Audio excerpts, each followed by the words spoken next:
I'm Alara, 28, female, and my mother just declared me a guest at my own brother's birthday party, seating me next to a trash can. This wasn't a joke, not one of those playful family jabs that everyone laughs about later. It was a declaration, cold and clear, delivered in the middle of a glittering, expensive restaurant. As my family's laughter echoed off the marble floors, I was guided to my designated spot. A sad, wobbly card table with a single chair, positioned shamefully close to the swinging kitchen door and a large, stainless steel bin. The message was as clear as the crystal glasses on their table. I was with them, but I was not one of them. This kind of treatment wasn't new. It was a quiet, insidious theme that had played in the background of my entire life. My mother, Margaret, was the conductor of this painful symphony, and my brother, Liam, was the star soloist for whom the entire orchestra played. My father, Thomas, was a silent member of the string section, always present but never brave enough to play a note out of turn. My mother, a retired school administrator, managed her family with the same rigid hierarchical structure she'd used to run Northwood Elementary for 30 years. There were the insiders and the outsiders, the cherished and the tolerated. From the moment Liam was born, 2 years before me, he was anointed the golden child. He was charming, artistic, and effortlessly drew people in. I, on the other hand, was quiet, observant, and analytical qualities my mother seemed to interpret as deficiencies. She saw Liam's freewheeling, often irresponsible, nature as a sign of his creative genius. She saw my diligence and stability as a lack of passion. The first time I truly understood this dynamic, I was 9 years old. I had spent months working on a project for the state science fair. It was a detailed model of a volcanic eruption, complete with baking soda and vinegar lava that actually foamed and bubbled. I won first place, a huge blue ribbon, and a modest scholarship fund for college. I came home bursting with pride, my ribbon clutched in my hand. My father gave me a warm, proud hug, but my mother was distracted. She was on the phone, cooing about Liam. "Oh, you should have seen him," she was saying, her voice dripping with adoration. "He didn't get the lead in the school play, but the director said his audition was the most emotionally raw he'd ever seen from a fifth grader. He has a real gift." When she finally got off the phone, I held up my ribbon. "I won, Mom, first place." She glanced at it, a flicker of something unreadable in her eyes before her polite smile clicked into place. "Oh, that's nice, dear. Very clever. Now could you go set the table for dinner? We're celebrating Liam's brave audition tonight." My blue ribbon was never mentioned again. It sat on my dresser for a few weeks before I quietly put it in a box. Meanwhile, Liam's brave audition was the talk of the family for a month. He got a special dinner, a new video game for being so courageous, and endless praise. I learned a valuable lesson that day. My achievements were nice, clever, footnotes in the grand story of our family. Liam's feelings, his attempts, his very existence, that was the main event. This pattern only solidified as we grew older. While I buckled down, studied hard, and mapped out a future for myself, Liam drifted.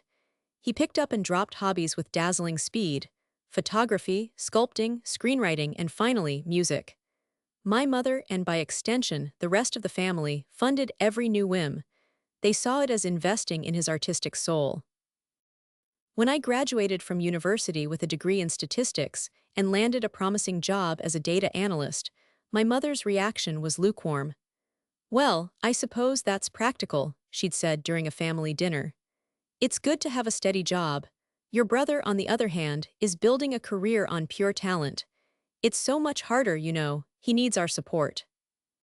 Their support often took a financial form, and as my career progressed and my salary grew, the expectation that I should contribute to the Liam Fund became an unspoken rule. The most egregious example came last year. My parents called me for a serious family meeting. I'd walked in, expecting news of a health issue or a major life change. Instead, I found my mother, father, and Liam sitting around the dining table with a pile of official-looking documents. "Ilara, darling," my mother began, her voice smooth as silk. "Liam has found the most wonderful apartment. It's in a very artistic neighborhood, and the building has a space he can convert into a recording studio. It's the perfect next step for his career. It's a real opportunity, Liam chimed in, his eyes gleaming with excitement. I could finally produce a professional quality album. My father just nodded along, looking at his hands. I knew where this was going. That's great, Liam, but it sounds expensive. It is, my mother said, sliding a loan application across the table towards me. The bank requires a cosigner with a stable income and good credit. We, of course, thought of you. It's just a formality, really. A way for you to support your brother's dream. I stared at the paperwork. They wanted me to co-sign a 5-year lease and a business loan for a ridiculously overpriced apartment that they were calling a studio. I would be legally on the hook for his rent, and his loan if, or more likely, when his musical ambitions failed to pay the bills. I tried to be gentle. Mom, Liam, I can't do this. It's a huge financial risk. My job is stable, yes, but I have my own mortgage, my own future to save for. The atmosphere turned glacial. My mother's smile vanished. I see, she said, her voice dangerously quiet. So you have a mortgage to protect, but your brother's entire future isn't worth a risk. I thought we were a family. I thought we helped each other. We do help each other, Liam whined, the charming artist persona replaced by a petulant child S. Or at least we're supposed to. Some people are just selfish, I guess. The fight was brutal. They accused me of being jealous, unsupportive, and selfish. They threw all my practical life choices in my face as if they were character flaws. In the end, I held firm. I did not sign the papers. They eventually found the money elsewhere, likely by my father dipping into his retirement fund, a fact they never let me forget. Our relationship, already strained, became even more transactional and chilly. I was the ungrateful daughter, the sister who wouldn't help. And that brings us to tonight. Liam's 30th birthday, a milestone my mother had been planning for 6 months. A celebration at Oralia, one of the most exclusive and expensive restaurants in the city. When my mother had called to invite me, her voice was syrupy sweet, a tone that always set my teeth on edge. She talked about the importance of family, of marking these special moments together. She made it sound like my attendance was crucial for the fabric of our family to hold together. My father had later called me separately, his voice weary. Please just come, Ellie, he'd pleaded. It would mean a lot. Let's just have one nice night without any drama. And so, like a fool, I'd agreed. I'd hoped, against all evidence, that maybe this time would be different. Maybe they were finally ready to see me as part of the family, not just its reluctant financier or convenient scapegoat. I'd bought Liam a genuinely thoughtful gift. A vintage, restored microphone I'd spent weeks hunting down, something a true musician would appreciate. But as I sat at my wobbly, solitary table, the scent of lemon-scented cleaner from the nearby trash can mingling with the gourmet aromas from their table, I knew how wrong I was. The laughter from the family table rose, a bright, cheerful sound that felt like a physical blow. Nothing had changed. In fact, it had gotten worse. Before, I was an afterthought. Now, I was a public spectacle. My humiliation was part of the evening's entertainment. And as I watched my mother raise her glass for a toast, her eyes sweeping right past me as if I were nothing more than a piece of furniture, I felt a cold, hard certainty settle in my chest. This was the last time. This evening would be the end of it, one way or another. The lead-up to the disastrous dinner began, as it so often did, with a phone call from my mother. I was at my desk, finishing up a complex data projection for a client, when her name flashed across my screen. A familiar sense of dread coiled in my stomach. A call from Margaret was never just a call. It was a summons, a prelude to a request, or a carefully crafted guilt trip. I let it ring twice before answering, schooling my voice into a neutral, pleasant tone. Hi, Mom. Ilara, darling, I was hoping I'd catch you, she chirped, her voice several octaves too bright. It was her I'm about to ask for something voice. How is your little number-crunching job? It's going well, thanks, I said, gritting my teeth. She always found a way to diminish my career, to frame it as a quaint hobby rather than the demanding, high-level profession it was. I'm a senior analyst now. Oh, that's lovely, she said dismissively, the way one might praise a child for coloring inside the lines.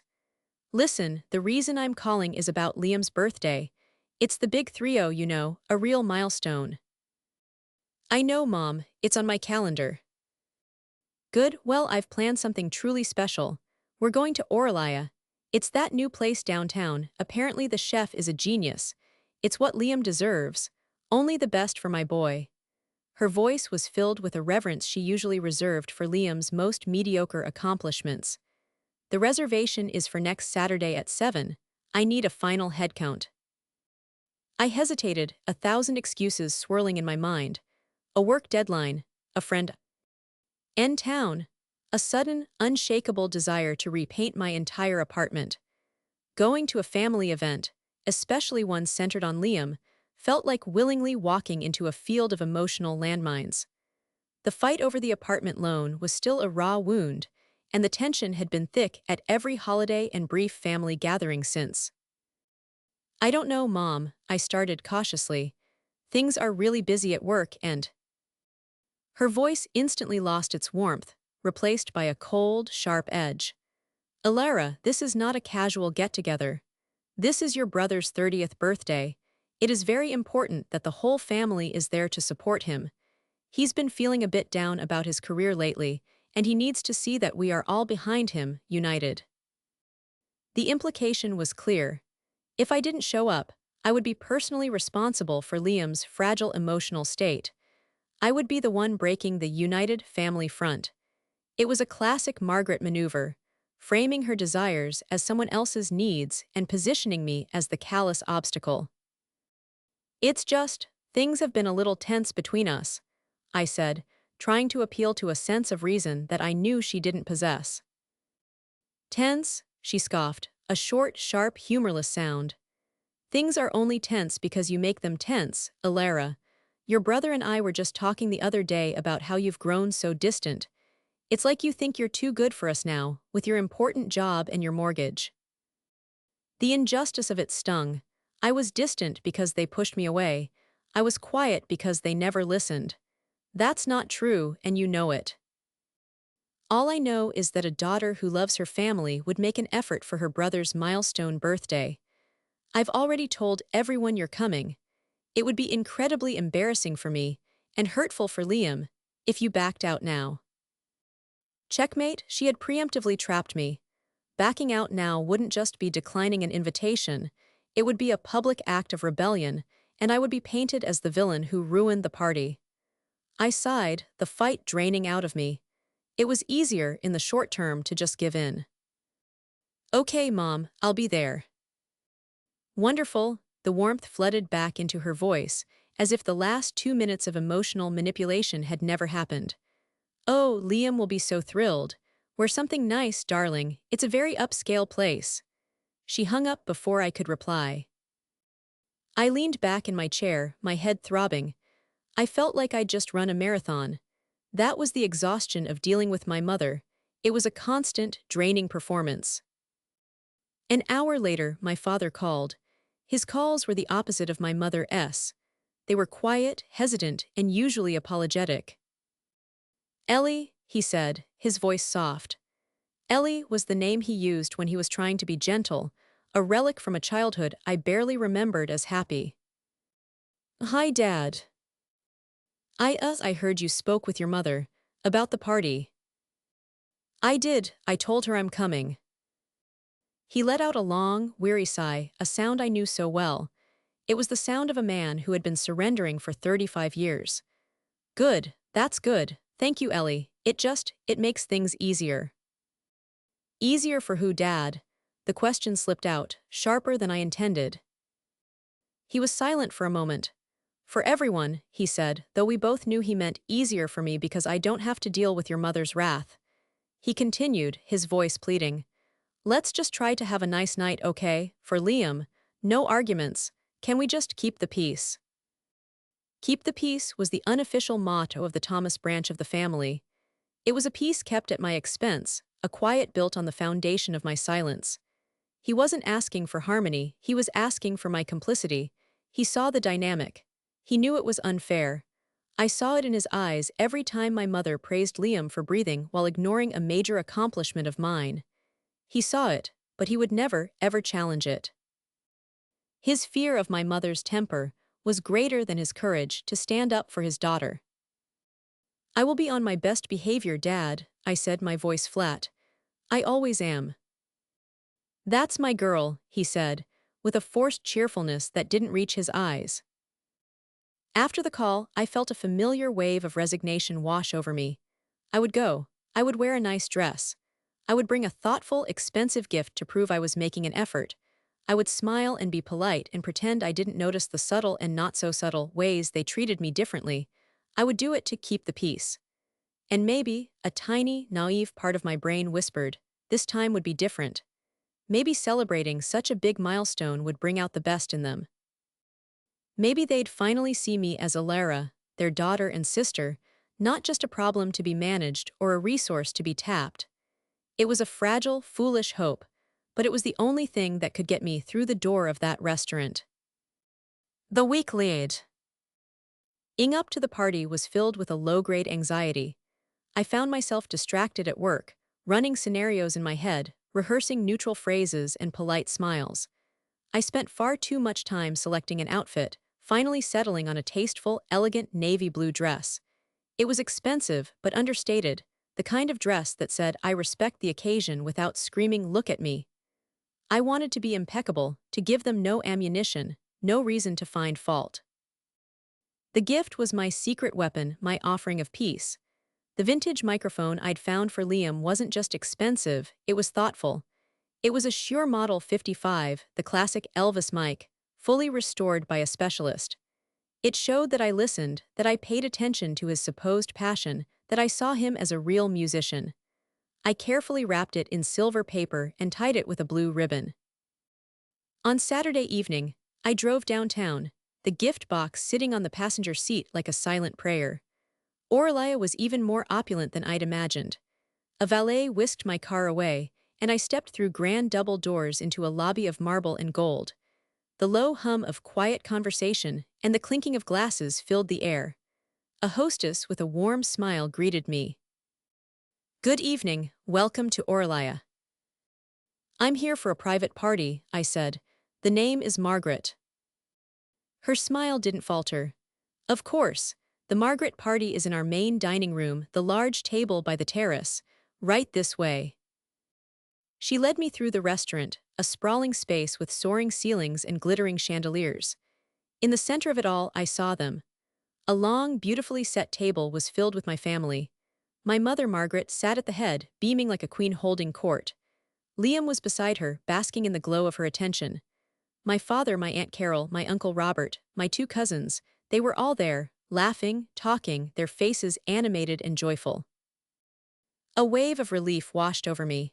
It looked so normal, so happy. Maybe my fears had been overblown.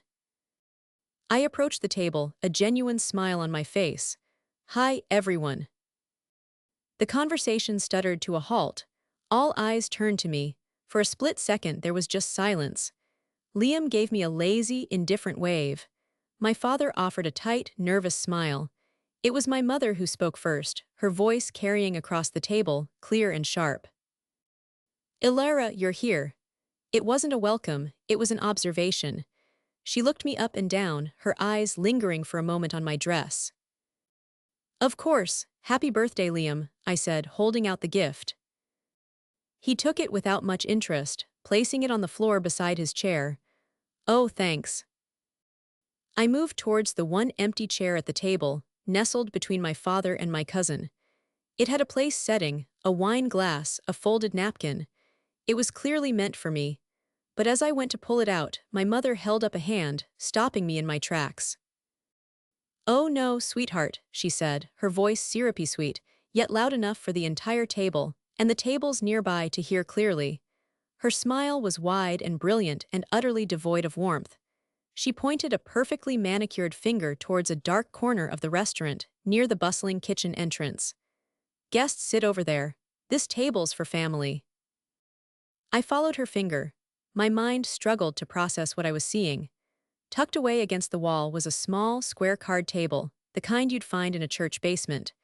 It was draped with a wrinkled, ill-fitting white cloth. On it was a single, lonely place setting, and beside it stood a single, rickety-looking chair.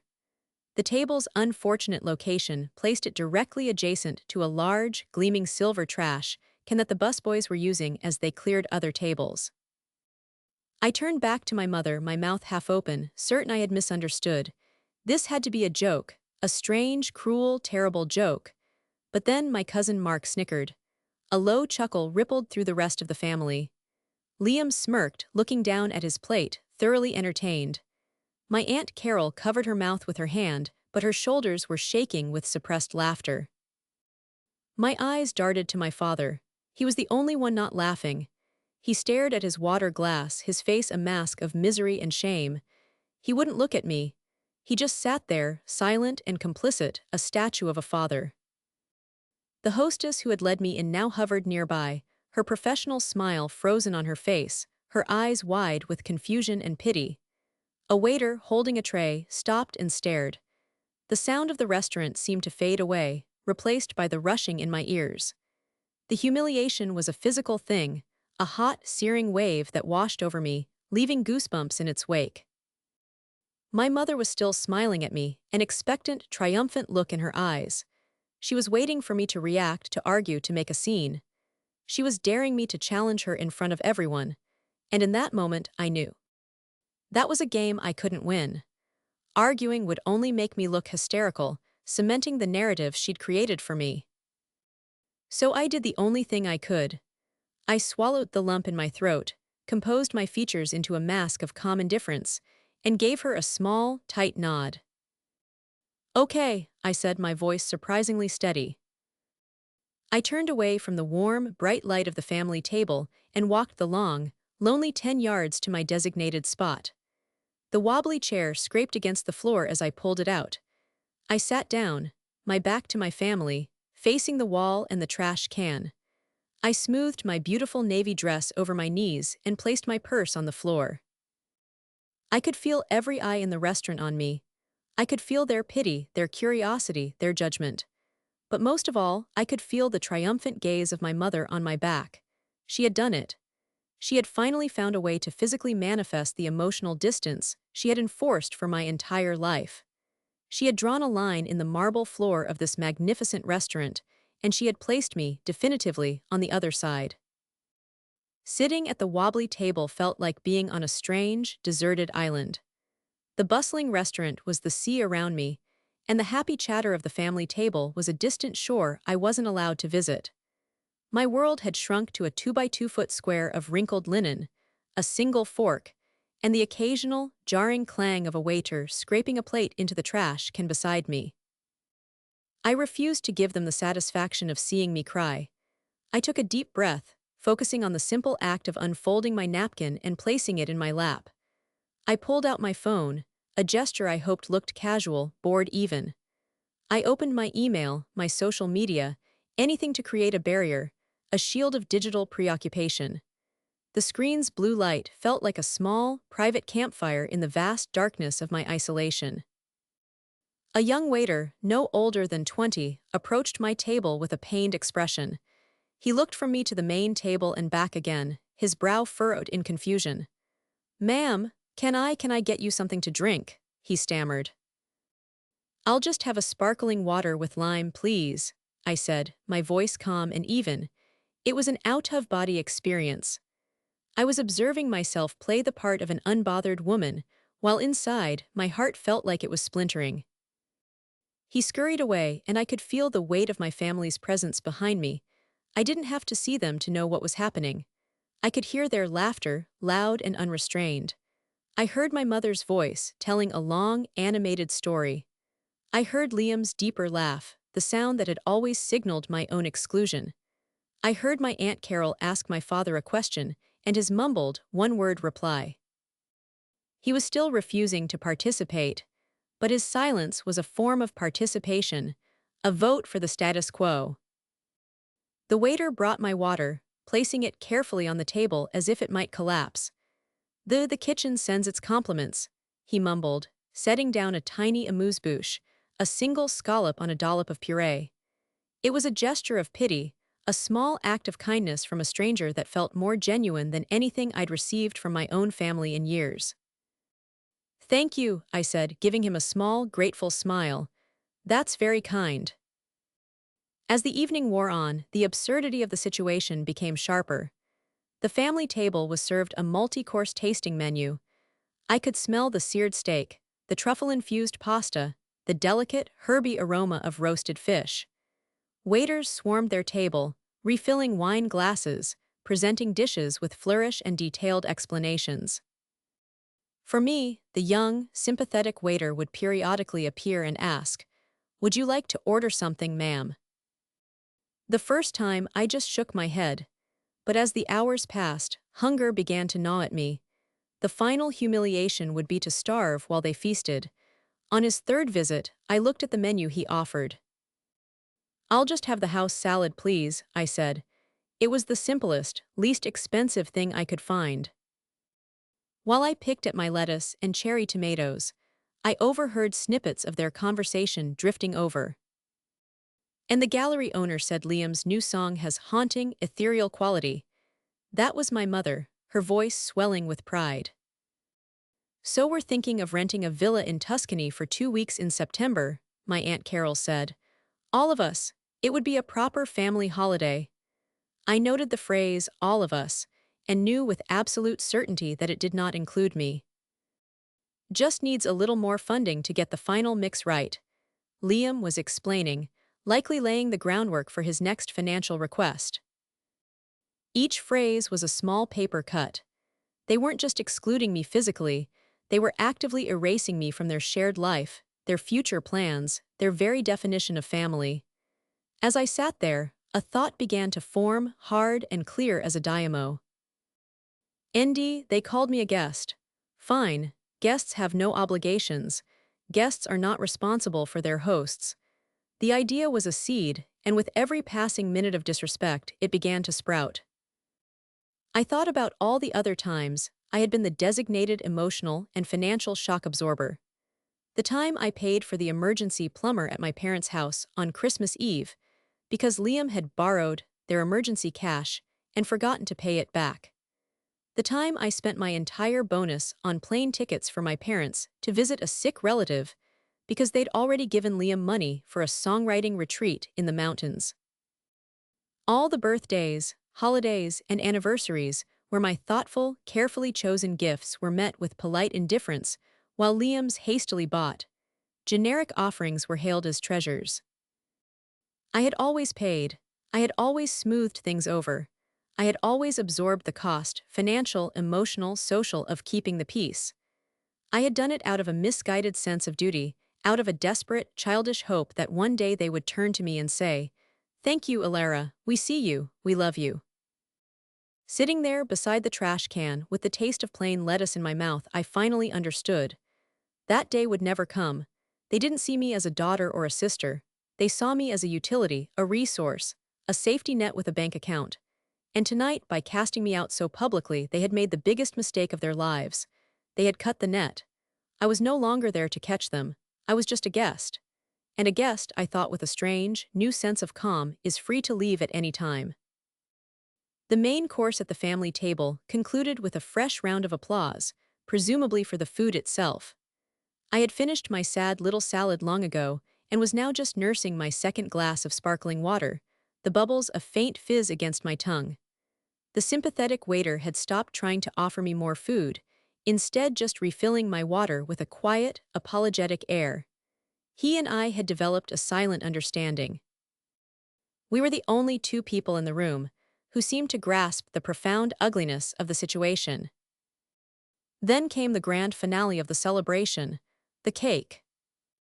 It wasn't just a cake, it was a monument. Two waiters carried it out, a three-tiered masterpiece of white frosting and intricate, handcrafted sugar flowers. On the top, in shimmering gold script, it read, "Happy 30th birthday, Liam." My mother must have spent a fortune on it. The lights in our section of the dining room dimmed slightly. One of the waiters lit the candles, 30 of them sparkling like a small constellation. The entire family, a chorus of adulation, launched into a loud, boisterous rendition of Happy Birthday. I watched the scene from my outpost in the shadows. It was like viewing a movie through the wrong end of a telescope. The figures were small and distant, their emotions magnified and grotesque. Liam, his face glowing in the candlelight, looked like a king accepting the worship of his court.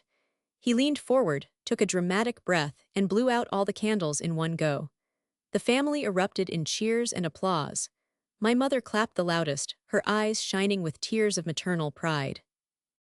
She leaned over and kissed Liam on the cheek, her gesture full of a fierce, possessive love I had never known. I felt nothing. The part of me that would have once felt a sharp pang of longing, of desperate envy, was gone. It had been scoured out by the humiliation of the evening. I simply observed, a detached analyst studying a foreign species. They cut the cake, passing thick, decadent slices around their table. The laughter and conversation grew even louder, fueled by sugar and self-congratulation. Not a single person glanced in my direction. Not a crumb was offered. I was as invisible as the chair I sat on. After the cake plates were cleared, the mood became even more relaxed and jovial. My Uncle Robert was telling a loud joke, my cousins were showing Liam something on a phone, and my mother was leaning back in her chair, surveying her perfect party with a look of deep satisfaction. This was the moment she had been waiting for. Everything had gone according to her plan. That's when I saw the head waiter approaching. He was an older gentleman with a serious, professional demeanor.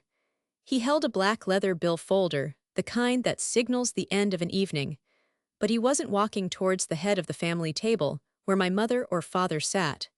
He wasn't walking towards Liam, the guest of honor. With unerring purpose, he navigated through the tables, his path leading directly, unequivocally to me. He stopped beside my wobbly table. The air around me suddenly felt very still. He placed the leather folder gently on the wrinkled tablecloth in front of me, his movements discreet and practiced. "Ma'am," he said in a low, respectful voice. He had clearly been instructed on where to deliver the check. I didn't touch it. I didn't have to. He had placed it on the table open, and from where I sat, I could see the final, horrifying number printed at the bottom of the long, itemized receipt. Total, $2,850. My breath caught in my chest. It was an astronomical sum. It covered their multi-course tasting menus, the multiple bottles of expensive wine I'd seen them order, the cocktails, the appetizers, and of course, the monstrously expensive birthday cake. My own $9 house salad was a pathetic footnote on the long list of their indulgences. I slowly lifted my head, my gaze traveling across the room to the family table. They had all gone quiet. Every single one of them was watching me. Liam looked expectant. My aunt and uncle looked smug. And my mother was looking directly at me with a cool, challenging smile. It was a smile of absolute certainty. It said, "This is your role. This is what you're for. You will complain, perhaps, but in the end you will pay. You always do." She thought she had me trapped. Humiliated and isolated, I was supposed to quietly accept this final burden to avoid any more conflict, any further scenes. I was supposed to take out my credit card, pay the bill for the party from which I had been brutally excluded, and cement my status as the family's silent benefactor. It was the final act of my own debasement, and she was waiting to watch me perform it. The entire evening, the public seating arrangement, the exclusion, the laughter, it had all been a lead-up to this moment. It was a power play designed to remind me of my place. I looked down at the bill, $2,850. Then I looked up at her smug, smiling face. And for the first time in my life, I didn't feel hurt or angry or sad. I felt a profound, liberating sense of clarity. The game was over. She hadn't just misread the situation, she had given me the perfect way out. The silence in the restaurant seemed to press in on me. It was a heavy, expectant silence, emanating from the family table. They were all waiting. The waiter stood patiently by my side, a silent witness to the final scene of this family drama. My internal world, which had been a storm of hurt and humiliation, was now eerily calm. The path forward was illuminated with blinding clarity. The years of being overlooked, undervalued, and used had culminated in this single, perfect moment of decision. I took a slow, deliberate breath. I didn't reach for my purse. I didn't flinch. I simply rose from my wobbly chair. The scraping sound it made on the floor was shockingly loud in the quiet room. Every eye at the family table followed my movement. My mother's smile faltered for just a second, a flicker of uncertainty crossing her face. She had expected me to pay for my seat, to handle it quietly. My standing up was not part of her script. I picked up the black leather folder from the table. The weight of it felt significant in my hand. It was the weight of their expectations, their entitlement, their stunning cruelty. I turned and began to walk towards them. My steps were measured and even. I wasn't storming over in a rage. I was approaching with the calm resolve of a person who had nothing left to lose. As I drew closer, I could see their expressions more clearly. Liam looked confused, a little annoyed that the attention was no longer on him. My father's face was pale, his eyes wide with a dawning horror. He knew what was coming. He had seen this side of me only once before the day I refused to co-sign the loan, and he recognized the look in my eyes. It was the look of a boundary being drawn in concrete. My mother, however, regained her composure, her expression hardening into one of stern disapproval. She thought I was coming to make a scene, to argue about the bill in front of everyone. She was preparing her defenses, ready to label me as hysterical and ungrateful. I stopped at the edge of their table, standing directly beside my mother's chair. I held the bill folder in my hand, but I didn't look at it. I looked directly into her eyes, holding her gaze until she was forced to look away first, her eyes flicking down to the table. The entire restaurant seemed to be holding its breath. The nearby tables had fallen silent, their occupants shamelessly watching the drama unfold. I let the silence hang in the air for a few moments longer, letting them all stew in their anticipation. Then I spoke. My voice wasn't a whisper, and it wasn't a shout. It was clear, calm, and carried easily across the table. "There seems to be a misunderstanding," I said, my words precise and deliberate. I paused, then turned my head slightly, my gaze sweeping over the entire table of stunned faces before landing back on my mother. I held up the bill. And then I said the words she had handed to me, like a gift hours earlier. "You might want to try the family table instead." I gently placed the leather folder in the very center of the table, directly in front of my moth. And Liam. It landed with a soft, definitive thud. The color drained from my mother's face. Her mouth opened, but no sound came out. She looked as though I had slapped her. Liam stared at the bill as if it were a venomous snake. My aunt's jaw was on the floor. I looked at my father one last time. His face was a canvas of regret and impotence. He had wanted to keep the peace, but his inaction had led to this war. There was no apology in his eyes, just the pathetic sorrow of a man who knew he had failed. I didn't need to say another word. My point had been made more eloquently than any screaming match ever could. I had used their own logic, their own cruel words, to corner them. They had declared me a guest, and guests are not responsible for the host's bill. With a final, sweeping glance at the wreckage of their perfect party, I turned my back on them. I walked away, not looking back. I threaded my way through the silent, watching tables, my head held high. I passed the sympathetic young waiter near the entrance. He had a look of pure, unadulterated awe on his face. I pushed open the heavy doors of Orlia and stepped out into the cool night air. It felt like the first clean breath I had taken in 28 years. The valet brought my car, and I got in, my hands steady on the wheel. As I drove away from the glittering restaurant, I didn't feel anger or sadness. I felt a profound, exhilarating, and terrifying sense of freedom. The chains of guilt, obligation, and a desperate need for their approval had been shattered. They were left behind in that restaurant with a $2,850 bill and the public humiliation they had so carefully designed for me. I didn't know what the future held, but I knew, with absolute certainty, who it wouldn't include. The drive home was surreal. The city lights blurred past my windows, but I saw none of them. I was wrapped in a cocoon of silence, the quiet hum of my car a soothing balm after the tension of the restaurant. I expected to feel a storm of emotions, grief, rage, regret, but there was only a vast, peaceful emptiness. It was the feeling of a heavy weight being lifted, a chronic pain suddenly vanishing. I had just walked out on my entire family. I had detonated a bomb in the middle of our lives, and the fallout was yet to come. But as I pulled into my own driveway, walked up to my own front door, and stepped into the quiet comfort of my own home, a home I had bought with my own hard-earned money, I felt nothing but relief. The first volley came about 15 minutes after I got home. My phone, which had been silent on the passenger seat, buzzed to life. It was my mother. I looked at her name on the screen and felt a complete absence of the usual dread. I silenced the call and set the phone face down on the counter. A few seconds later, it buzzed again, and again, and again. After the fifth call went unanswered, the texts began. They came in a rapid-fire sequence, a perfect digital record of her escalating fury. "Call me immediately.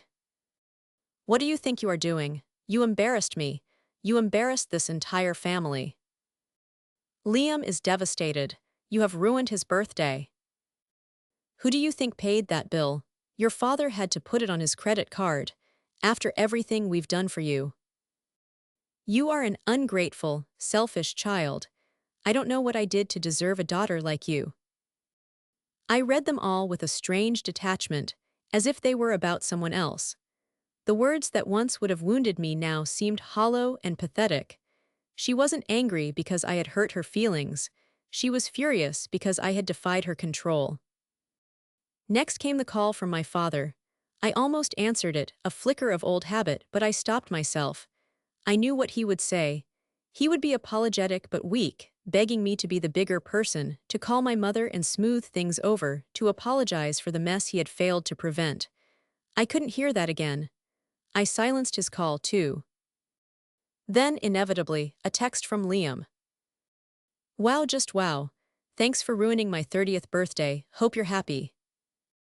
It was so perfectly him, self-pitying, devoid of any self-awareness, that I almost laughed. Ruined his birthday. He had sat there and chuckled as I was banished to a corner like a misbehaving dog. His only concern now was that the party had ended on a sour note, and more importantly, that someone else had to pay for it. Without any ceremony, I opened my contacts list. I started with Margaret. I looked at her name for a long moment, then I pressed the block button. A small pop-up asked me to confirm. I did, then I did the same for Liam. Finally, I came to my father. This one gave me pause. A part of me felt a pang of sorrow for the man he could have been. But he had made his choice, time and time again. He had chosen his wife's tyranny over his daughter's well-being. With a deep sigh, I blocked his number, too. I then went through my extended family, my aunt, my uncle, my cousins, and blocked every single one of them. The silence that followed was absolute. My phone, which had been a conduit for so much pain and expectation, was finally quiet. The next few days were strange. I kept expecting the other shoe to drop, for one of them to show up at my door or my office, but they didn't. My mother's pride would likely never allow her to chase after the daughter who had so publicly defied her. They would retreat into their family fortress, reinforcing their narrative of my selfishness, my betrayal. They would rally around Liam, the wronged hero, and I would be cast out, the villain of the story. And for the first time, I was okay with that. I spent the week reconnecting with myself. I took a day off work and went for a long hike in the mountains, breathing in the clean, crisp air. I had dinner with old friends, the kind of people who made me feel seen and valued, who celebrated my successes and listened to my problems without judgment. These people, I realized, were my real family. The family you choose, not the one you are born into. I thought about the $2,850. It was a lot of money, but it was also the cheapest price I had ever paid for my freedom. I decided to take the money I would have inevitably been guilted into giving them over the next year and do something for myself. I started a savings account titled Tuscany Villa. Maybe I would take my own trip there one day, with people who actually wanted me at their table. There is, of course, a grief that comes with this kind of separation. It's the grief for the family I wish I'd had, for the motherly love I never received, for the brotherly bond that never formed. But underneath that grief, there is a profound and growing sense of peace. I am no longer waiting for their approval. I am no longer contorting myself to fit into a space that was never meant for me. My life is my own now. It is quiet and it is stable, the very qualities they always scorned. But it is also happy. I am building a future on my own terms, surrounded by love that is freely given, not wielded as a weapon. I have finally learned that being alone is infinitely better than being lonely in a room full of people who are supposed to be your family. They can have their table. I'm happy to eat by myself, finally at peace. After listening to today's story, perhaps it has raised some new questions in your mind. Every day on Reddit, new experiences and moments create fresh stories. We are all human. We seek connection, validation, and at times, retribution. The dynamics of family, the pain of betrayal, and the strength it takes to stand up for oneself are themes that resonate with so many of us. If you enjoyed this story, feel free to share it, as it might be the very thing someone else needs to hear today. Thank you for your time, and don't forget to keep an eye out for more stories coming soon.